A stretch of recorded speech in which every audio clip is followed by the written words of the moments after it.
Well, the first time I came to Boston, I had mixed feelings. I was partly excited. But I was also feeling a little bit frightened and anxious. And I was scared. I was scared. kind of isolated, but I wasn't scared. It was kind of exciting, of course. Exciting feeling of just entering something totally new. I felt very much at home in Boston. I felt as if I could just blend in. I felt a little bit lonely though. But otherwise, my feelings were just happiness. A lot of feeling also of expectation. I was somehow lost. I was lost with the language, yeah. When I came in the beginning, I was like very apprehensive of what kind of friends I'd make, or whether I would have a lot of friends or things like that. I felt that I wasn't going to meet anybody. I felt that I wasn't going to have many friends. I was isolated. I felt like crying, believe it or not. I felt like nobody understood me, nobody was there. Because I didn't know anybody in Boston. I had nobody there who could support me. And I really did long to go home. I used to live with my family all the time. So for me it felt like jumping to the cold water.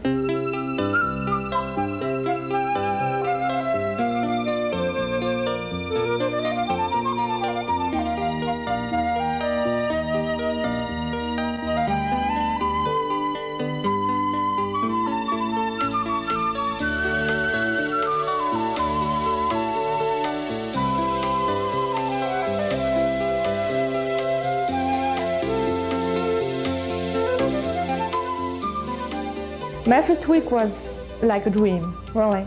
New school, new people, new language, new continent, everything. The first week, I would say I didn't feel lonely at all and I didn't feel homesick because everything was so new to me.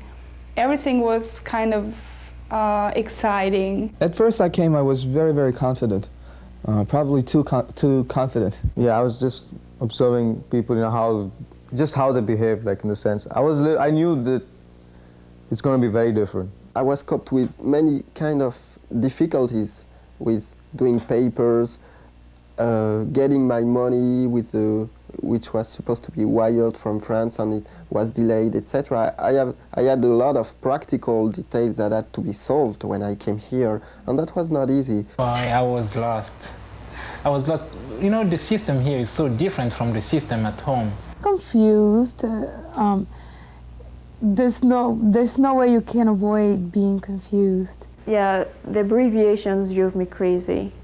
Go to 881, then go to GSU, then to COM, then stop. It was what is what. I remember I felt myself like a stone, just I couldn't understand and I didn't say anything and I didn't have friends, and I was so stiff, nervous all day, and terrible. Finally, when I got the apartment and I moved in the apartment, I felt very lonely because the phone never rang and I didn't have friends. I met some people I went out with, but of course, I mean, I couldn't call them friends right after the first date. So I guess I was very lonely that very first week. You know, plus I was busy doing all the paperwork, getting registered, selecting courses, buying my books. So half of my time was also dedicated into getting all those things done. But at the same time, when I went back to my room at night in the dorm, I was like, you know, who's here with me? I didn't have anybody to call. I guess it is a common feeling. I've talked to a lot of people, and the first semester is sometimes something you don't want to think back. You're just very glad that it's over. Stand up. Anybody from Israel, stand up. Anybody else in that row? China? Who's from China? Oh, there's a few folks from China. Pakistan. Pakistan, anybody else? Okay. Bangladesh. Anybody else from Bangladesh? 3. Anybody who goes to a new place experiences a loss of what is familiar. And no matter how much you know about another culture, it's not one thing to, it's one thing to watch an American movie and another thing is to be living everyday life here. So even if you know a lot about another culture, to lose what is comfortable for you and everyday kinds of behavior of people, and try to adjust to something that it's completely different and completely new, or even a little different, creates a sense of disorientation. I think one expects when you go to a new country that there will be differences, but generally I think you expect these differences will be in the area of customs, of doing things differently. And it comes as something of a shock to you to find out that the differences that make the biggest, have the biggest effect are differences not of customs, but differences that bring into question your own personal values. You see, the problem is that every country teaches its values as if they were the only set of values that is worth learning, and every other set of values would be inferior. And every culture has to do this, or else they're not going to impart their values. But it comes as a shock to you, and that's why we call it culture shock, when you realize in living in this new culture that your own values are being brought into question, and that sort of pulls the rug out from under you and leaves you for a moment without values, and you get rather frightened as if you're about to drown or something like that. Because we say culture shock, we think, oh my God, I'm going to be so shocked that everything is going to be... And it's not like that. It's something that it's very subtle. I mean, it may be shock for some people. If you have never seen a tall building and you come into Boston, that might be a shock. But I say that is less complicated than the other. It's difficult to describe because all of this happens over an accumulated period of time, and you can't blame it on any one thing. You can't trace and point to, this is what it is that's bothering me. But what it is basically is that your own values that you feel very strongly about because they have been put into you in such a way that you take them very seriously, as you should. And then suddenly you find that here is another set of people living by values that are very often quite in contrast with my own, and they're getting along okay. And if I'm going to operate in this culture, I'm going to have to operate from that set of values rather than my own, even though I need to retain those values in order to be myself. And so it's a conflict situation that is not easily resolved, and it's difficult even to find anyone to talk to while all of this is going on in your head. People say that there are 3 stages to culture shock, and that the first part is finding that everything is fine and you don't have any problem and it's beautiful and I love this place, and it's like a honeymoon stage. Everything is perfect, or nothing is as bad as you had anticipated. And then little by little you start getting irritated. And what happens then is that nothing is good. You don't like Americans, this food is terrible, the weather is horrible. You start finding that everything is bad and you don't like anything. And you don't think, I am experiencing culture shock. What you think is, I don't like this place. It's unpleasant to be here. And then after some time of that, the 2 things start sort of getting together, and there are things you like and, adjust to, and there are things that you will never like and will never adjust to and will never feel comfortable with. The first months I was happy to be there, and this second month I had this big, I think, culture shock. I don't know how to explain it otherwise. I was depressed, I felt lonely, I was asking me lots of questions. Of course, there is this feeling of frustration because you just cannot say the things you would like really to say. And sometimes you have very subtle feelings and you want to share it with somebody and you just cannot. What I'm doing here, why did I leave? Why am I doing this program? What is not to be expected is that something that you liked so much to do, to come to study and etc., starts becoming, I don't like this place, I don't like this career, who said I wanted to study this, who said I wanted to be here. That a disgust with something or a dislike of something that you had worked so hard to get. Everybody was saying, what's going on with you? And I just said, forget it. And I had these friends from the International Student Office who took me to parties and trying to feel me let me feel better and so on. And I just couldn't. And I couldn't help it out. And I'm not the person being very depressive normally. And I couldn't understand myself. It was horrible. And at the beginning, I was kind of getting in panic very easily if there was a problem coming up. When you're disoriented, the same kind of thing that you could absorb easily at home is you overreact to. And I think that's part of a culture shock reaction. You become so disoriented that something that you could absorb becomes magnified, and it's not absorbable anymore. So if you don't feel good, you just say, okay, it must be America. So you have this topic and you say, okay, these are the bad people and I am all right. And you just criticize everything. And I think also other people had the same feeling. So we got together and had this big discussion about how can they be like this? Belittling and saying bad things about the new culture is a part of almost everyone's culture shock, because they are so frustrated and they are suffering and they can't quite pin it on anything. They can't quite know what it's coming from, and yet they know they're very unhappy. And they know that things are being done quite opposite to what is appropriate in their own country. And they're being very critical of these because these are not fitting their own values of their own country. I felt as if I can handle every situation, like how to live, how to survive, and all that stuff. But when after 2 years, it was after 2 years that I realized that I was doing a lot of things wrong. Not that it was really wrong. In England, it would be right. It was more of a shock in relationships with people and the way you behave, or you're not supposed to behave sometimes. I was like sort of slowly falling apart. Yes, culture shock does vary, although the more we find out about it, we find there is a pattern to it.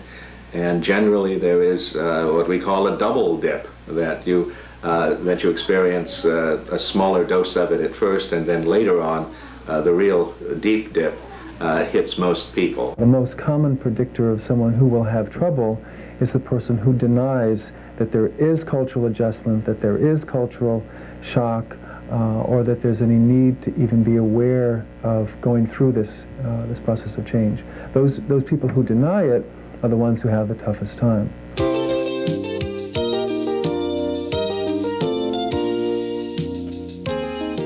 I really knew I was in America when I was nearly run down. 3 times in the first week I was here. As we drive on the other side of the road, we expect the cars to come from the right-hand side. So I would look to the right-hand side, nothing was coming, so out I'd, oh dear, there's a car coming from my left.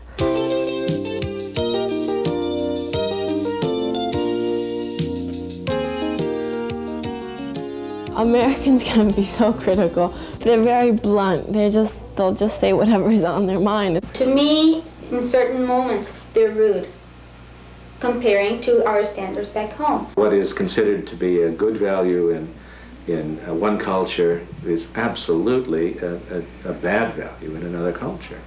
And if you are from a culture, say, for example, an East Asian culture, where the human dignity of yourself and most importantly of the other person is always preserved, then you will not value openness and directness and honesty that will embarrass someone. It's much more honest and honorable to be dishonest in such a case to preserve the other person's human dignity. And Americans are not very aware of that. Americans think that they have an obligation to teach the truth even if it embarrasses somebody. And the plain fact is that Americans would not be embarrassed in the same way that an Asian would. So Americans are not even aware that they're doing this terrible thing by being open and direct and honest to an Asian. But we're dealing here with values that are 180 degrees apart, and as far apart as you can get.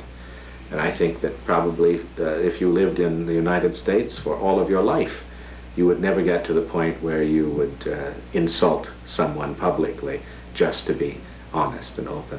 I grew up knowing that saying no to somebody was rude. It was very impolite to say no. It's not so with Americans. An American, when he doesn't like something, he goes straight and tells you, no, man, I don't like it, or I don't want to do that. But home, you know, you don't say no, it's rude. There is a way to say no, indirectly, you know. For instance, if you invite me, I will not say, no, Noriko, I'm not coming to your place. But I will answer by not showing up, you see? Americans view indirectness either because a person is hinting or suggesting rather than saying it outright, or by having an intermediary carry a message as the person is somewhat less than trustworthy. That's how it's generally interpreted.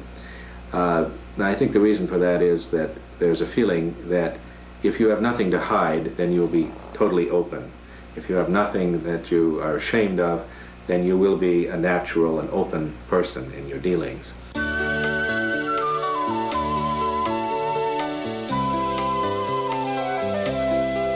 Privacy to the American can be so important. Yeah, I find, like, you know, it's very funny is like most Americans are very private, which is true in most Western countries. People are very private, you know. They believe they have a right to their privacy. It's a theory of entitlement. They have a right to it. It isn't a privilege, it isn't extra. It's something very natural to them. Americans get increasingly more and more protective of themselves and of other people invading their privacy or their time or their space, and will do everything to protect it. Whereas in India, you don't have a very private life as such. It's always family first, you know, a lot of friends. You know, a friend could drop in the midnight and say, hey, let's go for a drink, and you'd go with him, you know. Whereas here, you wouldn't do it. I mean, people just like the private life. Once they're in their apartment, they want to just, you know, watch TV and not worry about, you know, everything else. Privacy is an interesting thing because in most languages, most non-European languages, the word that is translated for privacy is a very negative kind of thing. It means to be expelled from the group, to be cast out, to be lonely. It doesn't mean any of those things to Americans. It means only positive and good things, that you are, it's almost like a religious feeling, the way Americans feel about privacy. And so it's difficult to penetrate an American. It's not difficult to have a shallow, friendly relationship with someone you don't even know. Americans are very willing to spend time to tell you personal things that you would think in your own country should not be told except to your very best friend. Like, why is this person telling me that he has a kid, that he has been divorced twice, and we just met? I mean, it's like something that you would never share so quickly back home. And Americans will tell it to people they're riding on the bus with they've never seen before and will never see again. On the other hand, when it comes like to offering real friendship, like offering support, people are more individualistic here. And that makes it's very hard to understand. How are these people so open? And yet, when you try to penetrate and to make friends with them, then they close off. And the reason for that is that they are fearful of anything that will take away or dig into their privacy.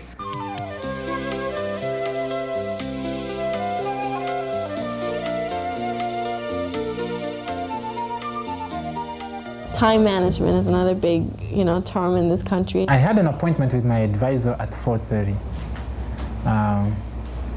When I went, I mean, he's on the 6th floor of the building, but I was late. I was a few seconds late. Why? Because the elevator was broken. When I started walking up the stairs, I got at his office, and there were many people waiting for him, but he was looking for me there. I mean, among the people, he didn't see me. So he started making arrangements to see somebody else. But at that time I arrived, he said, no, you are late. Manage your time wisely so you can be efficient and get the most out of it. And that's going to be something, probably the hardest thing that you learn coming to this university if you're not used to that pace. And he told me, I'm not meeting you. I was shocked and devastated.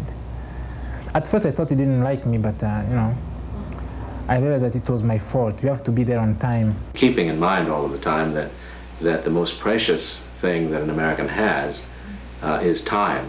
And it's always very limited, particularly in a busy city.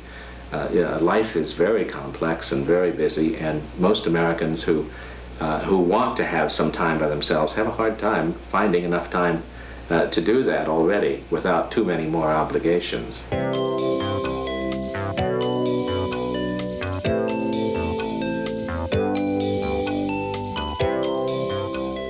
There was one guy I remember who asked me, Munich, because I come from Munich, is it in South America, is it in Europe? And I was kind of very speechless. And I try to prepare the foreign students who come through here to be prepared for the dumb questions that they'll ask. I tell a couple of stories that illustrate that, of things that really happened and that I'm aware of. One young lady from Indonesia was being shown around the city by an American host who lived in that city, and he had been very kind. He had taken his whole day off from work and he was giving it to her to show her around. And near the end of the day, he asked to take her photograph and standing in front of a monument, and as he was taking the picture, he said, "Do you have cameras in Indonesia?" Well, she was very offended by that. Obviously, they have cameras in Indonesia. Another young man from Costa Rica was eating dinner in an American home, and the hostess said, "Do you have tomatoes in Costa Rica?" You know, Americans are just plain ignorant. And there was a very good friend of mine recently asking me, "Tina, are you from West or from East Germany?" And I was shocked, because I told her then very calmly, if I would be from East Germany, I wouldn't be here, because these people are not allowed to travel to Western countries. And these are educated people. So that kind of ignorance bothered me a lot. I mean, where is Zaire? I said, what do you mean, where is Zaire? There is a big country in Africa. So, well, I thought Africa was a country. So many people have asked me, who's the president of Africa? You know? Yes, Americans are very ignorant of the rest of the world, and that's a very embarrassing thing. And I think it may help if the international visitor realizes that even among college graduates here, the last time they've had a course in geography was probably in the 6th grade in elementary school. Now that, of course, says a lot. It says that Americans don't value a knowledge of the world.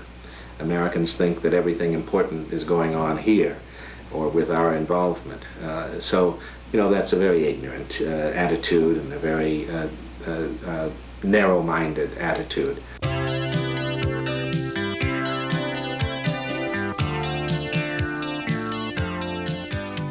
Americans are very, very impatient. I remember this story that happened to me in Burger King. You know, it's very difficult to order food when you don't know what to say.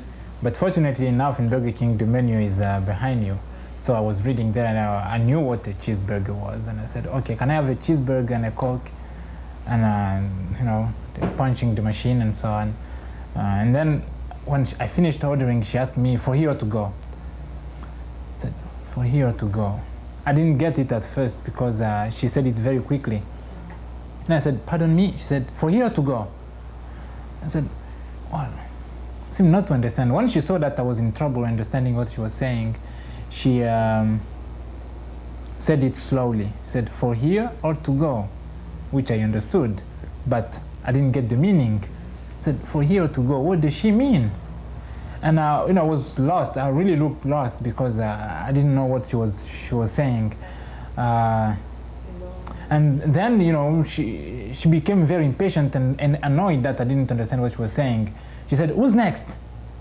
And then, fortunately enough, there was a gentleman behind me, and he was the next person. And instead of talking to the lady ordering his food, explained to me. He said, do you want your food here, or you want to take it home? And I said, oh, now I understand what she means. I said, no, I want to eat here. And then she took a tray and served me. My experience was at the real estate agency, and I went there and I wanted to rent the apartment because I really liked it. This was the first apartment. And this guy at the real estate office looked at me and he said, you know, I'm not very fond of renting apartments to foreign students because they're so dirty. And I looked at him and I thought, Jesus, why do you think that? And the apartments I've seen all over Austin, Brighton, they were really dirty, and there were American students living there. I don't want to say that American students are more dirty than foreign students, but I'm sure it's not the other way around. It's just a very stupid point. And I feel I should have said something, but I was just speechless, and I felt very bad. This was I think, a very good case of discrimination. I think I could use this term in this case. And this was no profound or fundamental opinion. I mean, he couldn't really prove it. We're dealing with people who are very ethnocentric and very egocentric, and who we simply have to realize that's the situation that often is caused by having a big country with many resources and being so self-sufficient. This is the superpower. This is the country, the leading nation of the world, they think. And they don't realize that there are other countries with even richer histories, richer traditions, richer cultures.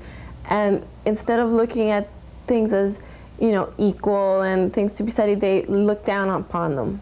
And that isn't true of everyone, but many, many people are just not aware.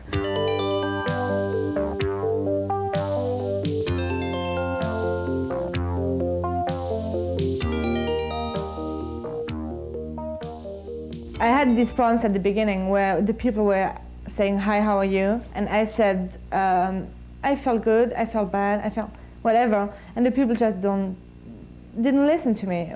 Who cares? And I was afraid, first of all, because I felt very scary. I didn't have these bases and so on.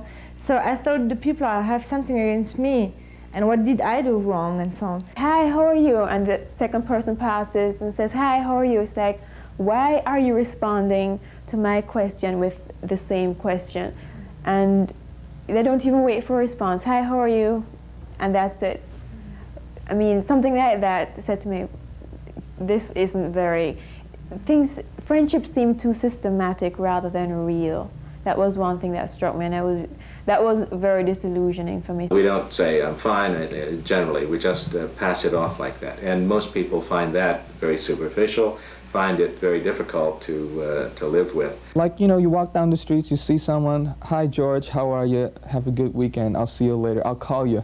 You say, "I'll call you," and you never call. I was insulted at first. Imagine so-and-so said they call me and nothing. What's with me? What's with them? You know, I really felt bad at first. But after a while, I heard it so much that I realized that this was the way the people were. There is this myth, let's call it myth, existing that Americans are superficial. I heard this before a lot of time, and now I could, you know, comment myself because I know it in reality. And there is, unfortunately, something true about this myth that Americans are superficial. The kind of life we have here is a kind of superficial life. I find that it is not very deep. I found that American friendships seemed a lot more superficial and a lot shallower than the friendships I'd been accustomed to. People seemed to want to make friends, and yet their friendship was just a surface type of friendship. It wasn't a very deep relationship. Particularly this country, where there's a lot of geographical mobility, that people live here sometime and here another time and here another time. People need to learn to make friends fast, and at the same time there is not the same level of friendship that if you have known a person all your life and played with them when you were children and gone to school and grown up together, and there cannot be the same level of friendship that way. And that deep sense of friendship happens in more traditional societies because people are born and live and grow and die in the same place. So there's a chance for establishing those more permanent contacts. While in this society, it is a survival skill that people have to learn to make connections, friendships, quickly and without having the time to develop very deep friendships, because then they will be moving on to another place later. So that might be, I think, part of the sense of superficial. I never had to worry about friends, right? They were just there and they called me. I mean, I called them too, but it was kind of give and take all the time. And this time I knew I wanted to make friends, and I had to face that I have to take the initiative and call people. And for me, it was very hard because I felt very hesitant to be pushy, and I thought this is something pushy if you call people and you say, why don't we go out? Then you meet them in class and say the same thing again, and you kind of give them your phone number.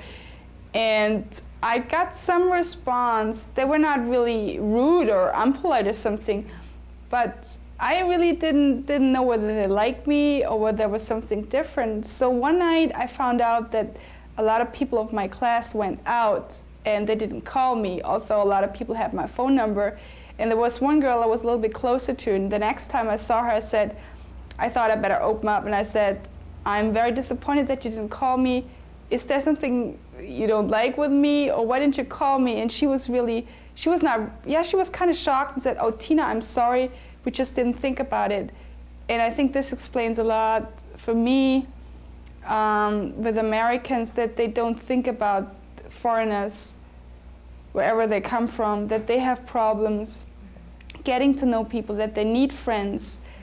And so I just thought, now I know why they don't do it. They don't do it because they just don't think about it. So I felt better being pushy. But Americans, yes, are very insensitive to the needs of foreign students who are really sometimes crying for help, for contact, for personal relationships. Because one of the things you will notice if you come from a culture, and most cultures are like this, that are more personally oriented, where human interaction is more important than it is in the United States. My first month I started meeting people, but maybe I thought they were my real friends and they had another impression of our relationship. And I got very frustrated because people that I thought were my real trustful and real strong friends, like my Hispanic culture dictates, to that American person was like, well, I know her, she's nice, she's in my class, and we study together and whatever, but hey, you're going too fast, don't ask me so many questions, don't get so much information from me. I think you have to realize, first of all, that the way you are defining friend is very different from the way the American defines friend. To me, a friend is a friend. You care for a friend. A friend is like a brother or a sister. That you're not connected by blood. That's all. A friend is a real friend. It's somebody that you can count on, and it's somebody that it's always there with you. You can call at any time, and you give a lot of personal information to that friend. Americans start seeing friendship as something, well, a good friend to me is someone that I call once a week to see how they're doing. Americans are satisfied with that kind of shallow interaction with large numbers of people. And I think you have to understand that difference. I have American friends that I know would do anything for me, and I'd do anything for them. So you can't say Americans are going to be that way. But we're talking about a deep and lasting friendship that you're talking about, that most Americans don't experience and never will. We live in a very individualistic, very selfish world, because Americans think that the individual is the focus of all attention. If you look at them as a group, that's the way it will seem, that they are superficial. But I think that if you get to know somebody pretty well, all superficial barriers and stuff are broken down. So if you get to know people well, and it takes time, and it takes a lot of talking. But it isn't much very different, I haven't found, in most countries, the countries that I've been. To really make friends, you can't do it very easily.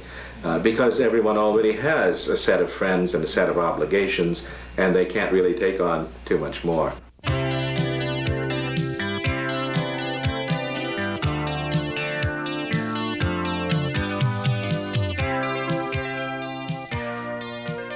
American people are very competition-oriented. I have to do this, and I have to do this fast. You might be my friend, but I have to do this. I'm competing with you. We're in the same class. We're competing. In my culture, as we're very used to share things, that typical image of the Hispanic students all sitting together and working together with an assignment. Okay, well, if we're doing a worksheet for math or something, well, okay, problem 1, I know problem 2, so let's exchange. I'll give you a problem. You know, we exchange the answers, and not only the answers, but we explain to each other how to solve the problems. With American students, it's a bit hard to do that. It isn't easy for most people to share everything in this country, just because there isn't a mentality towards that, because of the self-reliance value that we have and the independence. The behavior which struck me most was that which took place in the classroom. When you are against the opinion of the professor, you just express it. And I was surprised seeing people raising their hands while somebody else was talking. I thought it's quite rude. You can ask, you can interrupt. When the professor is saying something right in the middle of a sentence, you can interrupt the professor and say, wait a minute, but that's supposed to be 2, you know, like when he's calculating or something, or, you know, ask a question that's totally not in the, you know, not in the context of, you know, the professor might be saying something quite important, and it's exactly time to leave, and the students don't care, they don't listen, and they just walk out. I think that's very strange. At first, I found them really, really very indisciplined, rude, with their feet up on the desk, things like that, you know. It was like they had absolutely no respect whatsoever for the professor. Most foreign students pay much more respect to the professor and won't question anything he says. Back home, everything is very formal. Your professor is like the god, you know. He knows everything and you know nothing. I remember an Iranian student who was describing the experience he had when he first came to the United States in the classroom, and he said the first time that his American professor said, I don't know the answer to that, I'll have to look it up, he said he was just shocked. He said, why am I here trying to learn from this man? He said, in my country, a professor would give a wrong answer rather than admit he didn't know. Well, the relationship with authority is very different. Here, the idea is not that you respect authority, it's that you question authority, and you challenge, and you want to know why things are done. I mean, and it's done with the president, and it's done with professors, and it's done with parents, and it's done with everyone. So, for other places where young people are trained to respect and be polite and, you know, and do not challenge authority, and it seems horrible. Not only that, but sometimes the professors seem horrible because they don't behave professorially. They're friendly and they, you know, drink Coke in class or smoke or sit on top of the desk, or, you know, professors do things that don't seem to be appropriate. A professor who doesn't have any questions, who doesn't have anyone challenge his points, thinks that his classroom is dead. You know, the professor expects to stimulate thought in you, to provoke criticism, to have some kind of critical thinking, so that it isn't that you're being disrespectful when you say to a professor, well, I don't believe that that evidence that you just presented to us is valid because it isn't representative. I did that in one class the other day, and he said afterwards, you have a very good point. And I was criticizing what he had just said to us, and that wasn't because I don't respect him. The teacher enjoys that kind of confrontation if it's done in the right kind of way. Now, if it's done in a very insulting way, then the professor would not like that. But you'll notice that it's done in a challenging way, we say, which is not done with anger in general, but is done in a kind of good-hearted argument. Most commonly, professors want students that are awake, that are paying attention and have something to respond to. Most students should not feel like interrupting is rude, because it's important to, if something isn't clear, the professor wants to be understood. So it's fine to say, well, is this what you're trying to say, or could it be taken this way? And that's fine, it isn't being rude. It means that you respect him, you're listening to him. I had a night class. I had 2 classes, Mondays and Wednesdays, from 5:30 to 7:30, and then one from 7:30 to 9:30. So the 7:30 class was in the School of Nursing, which is like right next door to Burger King. And I had these couple of students, American guys, who would be in the same class in the 5:30 class, and then they would be in my same 7:30 class. And like in the first week, I was so surprised. One guy gets a salad, the other guy gets like this Whopper, and he gets into class with his ham, you know, and he starts eating. And I said, "Oh my God, isn't the professor going to say anything?" And the professor's like, "It's normal behavior." So of course he doesn't even look at them, you know. I said, "Oh wow, this is something." I was amazed. Yeah. I was so amazed. Sometimes it can be bothersome to me because some students, you know, it's very common to bring a cup of coffee into the class or a can of soda into the class. That's no big problem, but there are people that eat potato chips in class. That is rude. I mean, that you don't have to be from any other country. It's rude to be making noise when someone else is talking, like munching, you know, that isn't right. And most professors don't say anything. Sometimes they will. You know, there shouldn't be that kind of disruptive activity going on.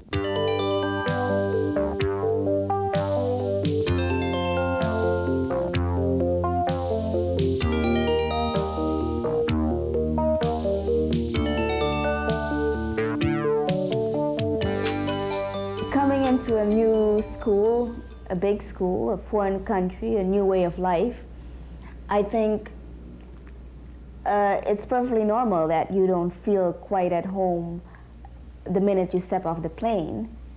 But I advise everyone to take their time and let it work with it, look at the people, see what they do, so that you won't be a total outcast when you do something wrong, but just see how people react to whatever happens, because that may be different from the way you are accustomed to. American students will react according to how you present yourself. If you present yourself as very different, they're going to look at you as very different. If you want to just fade in, you just fade into the background, no one will pay attention to you. Otherwise, you can just be a person, be yourself, and people will take you for what you are. When you're in class, make up your mind and talk. Speak out what you have to say. Even though it may take you time to express yourself, but do your best to express yourself, say it. Don't feel diminished. Just keep quiet because you think that your language, your English is not that good. I shouldn't say this. Don't feel ashamed because you speak English with an accent. Just go ahead and say what you have to say in class. If you don't go out and say, okay, help, you don't get anything. How should they know that you have troubles? They cannot imagine the trouble I have because they never went through it. So I have to tell them so that they understand it. Americans are not very good at trying to take a hint or interpret subtle meaning for what it really means. Most people of the world are much, much better at that than Americans are. And so you have to spell things out very clearly to an American if you're going to be sure that you've gotten it across. It's even an advice to a lot of other foreign students. They should really, like I was pushy, but they should really try to approach American students, because then they would understand better. The important point here is that the entire initiative has to be taken by the foreign student. Now, and many foreign students are coming from societies where that would seem wrong. That the host should be the one to offer the friendship. So that's reversed, and they're waiting for the host to offer, and he's not offering. If they only knew that the way to get help from an American was to ask for it, that then they would find the key to success in how to make these relationships, because the American will not invade your privacy without getting that signal from you. Feeling lost and confused and sad and angry and frustrated and all those things is to be expected, no matter how much they wanted to be here, no matter how well they're functioning or what good grades they're getting.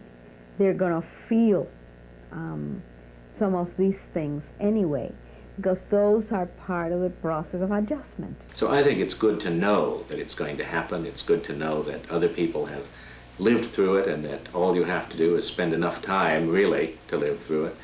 And it will pass, and you will adjust. And if you're successful, you will become bicultural, or at least approach becoming bicultural. Right now, I feel very comfortable here. I feel more confident. Right now, I'm much more relaxed. I feel more secure.